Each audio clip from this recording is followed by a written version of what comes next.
Hey, welcome back. In this episode, I'm going to talk to you about how to transfer land title into a new owner's name. So you might be thinking, hey, I've got this piece of land and I'd like to go ahead and get it out of my name. Maybe you're getting up there in years and you're thinking, okay, how do I get this land in my grandson or my granddaughter or my child's name? Or you might just no longer want the land and you're selling it to someone else and you want to transfer it in their name. I'm going to show you how to do that today.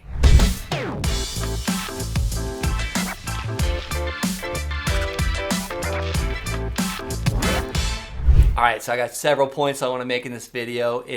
I'm going to talk about the dangers of transferring the land title out of your name. The steps to take and how to do it, and then stick around to the very end and I'll show you the easy button of how to have it done for you by a professional. So let's get into the dangers. So let's just say that you're the person that's transferring the land title out of your name. You really want to just make sure that you're doing it correctly, like doing the actual proper deed, the proper transfer document. And that's really it. You would be the actual grantor for this deed, and then the person that you're transferring it to would be the grantee. Let's say maybe you're the person actually buying the land and you're trying to figure out how to transfer the land title out of your seller's name into your name. This is where the dangers really come into play. I want you to be very absolutely sure of what you're buying. I want to tell you about a little story. When I was purchasing a piece of land, I say it was like my third or my fourth land deal, ended up being on this piece of land that had an IRS tax lien on it of $157,000. If I would have transferred this property, this title, this deed into my name, I would now have been attached to a $157,000 IRS tax lien. That would have wrecked my whole entire ship. So let me tell you how I figured out about this IRS tax lien, and that was by running a title search. It was by running it through a title company and asking them to open title, search and make sure that there's nothing against this property, like no liens, IRS tax liens, back taxes, did the water company have a lien on it? All these things can come into play. You might think, well, there's no water on this land or there's no electricity on this land.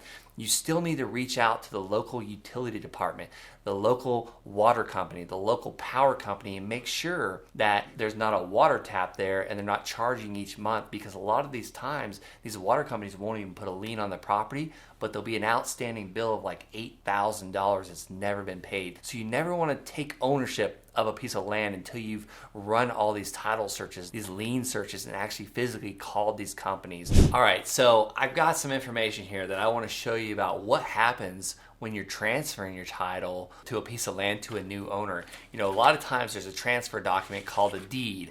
I prefer a warranty deed. A warranty deed is saying that the person that's transferring that title to me, the deed to me, the seller of the land, is warranting this deed from the beginning of time. So if there's any liens or encumbrances, they're going to warranty it. If it comes up later on and like say 5 years from now, they will legally be obligated to warranty it. There's also something called a quit claim deed, not to be confused with the quick claim deed, but a quit claim deed, Q-U-I-T, quit, like they're gonna quit claiming this property forever. There's no warranty on that and you're not covered. They're just basically saying, I no longer claim this land. Any liens, encumbrances, or back taxes on it are all you. It's now your problem. So I recommend getting a warranty deed when you're actually buying a piece of land or transferring that deed to the land to you. So let me break it down a little bit. I talked about the grantor. The grantor is the person granting you that new deed, and you would be considered the grantee if you're taking ownership of this land.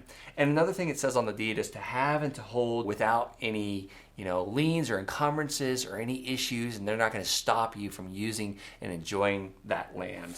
So another thing is you want to sign this deed in front of a witness, usually a notary. A notary has to sign and swear that they either know you personally or have looked at a government issued ID, like a driver's license is a common form of thing. And then they just got to put where they're currently at, what state, what county, and then most importantly, you need to print and sign in front of that notary. And a lot of these notaries are doing this online nowadays. A lot of things are happening where it's really cool. And then when the notary's commission expires, that's it. That's a deed explained very easy. I get a lot of questions is, hey, I'm the grantor. I'm the one signing this deed or transferring this deed. Do I need to sign? Absolutely. The grantor is the only one that needs to sign. The grantee, the person that's getting the land, the actual deed transferred to them, does not need to sign. However, their name needs to be on there exactly as you want it to appear, as well as a mailing address for you to now receive your tax bills